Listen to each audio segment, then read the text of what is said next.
সারা দেশে উল্টো রথযাত্রা উদযাপন করল দেশের হিন্দু ধর্মাবলম্বীরা। রথযাত্রার ৯ দিন পর উল্টো রথে মাসির বাড়ি থেকে নিজ আলয়ে ফেরেন জগন্নাথ দেব, বলরাম এবং শুভ্রা দেবী। দেবতাদের আরাধনা এবং দেশ ও মানুষের কল্যাণ প্রার্থনার শেষে দেবদেবীকে বিদায় দিয়ে ঘরে ফেরেন ভক্তরা। তাশরিক সঞ্চয়ের প্রতিবেদনে বিস্তারিত।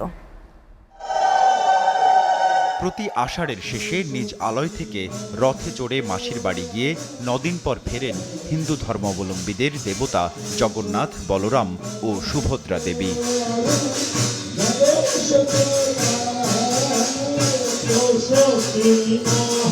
সোজা রথে মাসির বাড়ি গিয়ে নানা রীতিনীতির উৎসব শেষে রথযাত্রার সমাপনী বা উল্টো রথে শ্রাবণের পূর্ণিমায় নিজ মন্দিরে ফেরেন দেবতারা।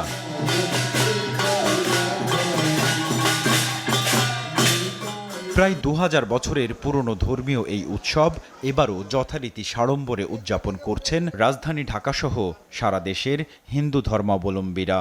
দেবতাদের আশীর্বাদের আশায় ফেরার পথে সারথি হয়ে রথের রশি টানেন নারী, পুরুষ, শিশু, বৃদ্ধ সবাই।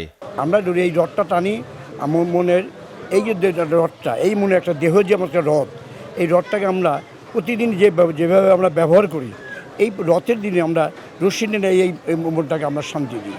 যখন আমাদের বাসায় অনেক ফেস্টিভ্যালস হয় তখন আমরা অনেক ফান করি, বিশেষ করে এই রথে। এই অনুভূতিটা আমি কিছু করেই আমি বোঝাতে পারবো না। এটা এমনই একটা দিন যেখানে জগন্নাথ সবার কাছে আসে, মানে সবাই যা চায় জগন্নাথ, আশা করি জগন্নাথ যাতে সবার মনোকামনা পূরণ করুক। রথের দড়ি টানা মানে এই ভগবানের সেবা করা, আমাদের ধর্মে এটা ধর্মীয় বিশ্বাস। আমরা ভগবানের রশিটাকে যদি এই রথের রশিটাকে টানি তাহলে ভগবানের সেবা করা হয়। মানুষের মনকে দেহ ও বুদ্ধির পরিচালনায় সঠিক পথে এগিয়ে নেওয়ার এক রূপক দৃশ্য ফুটে ওঠে এই আয়োজনে, যেখানে রথী হলো আত্মা আর রথ হলো দেহ, বুদ্ধি সারথি বা চালকের ভূমিকায়। আজকের দিনে আমাদের ভগবানের কাছে প্রত্যাশা, ধর্ম, বর্ণ, জাতি নির্বিশেষে সবার আমরা মঙ্গল কামনা করি। এখানে কোনো হিন্দু, মুসলমান নেই, বৌদ্ধ, খ্রিস্টান নেই, সবাই শরীক হতে পারে আমাদের এই অনুষ্ঠানে। জগন্নাথ দেব ৯ দিন ব্যাপী আমাদের মাসির বাড়িতে অবস্থান করে আজ উনি নিজ গৃহে ফিরে যাবেন। পুরান ঢাকার তাঁতি বাজারে জগন্নাথ দেবের মাসির বাড়ি থেকে রথে চড়ে বিকেলের শুভ লগ্নে শতবর্ষী জগন্নাথ জিও ঠাকুরের নিজ মন্দিরে ফেরেন দেবতারা।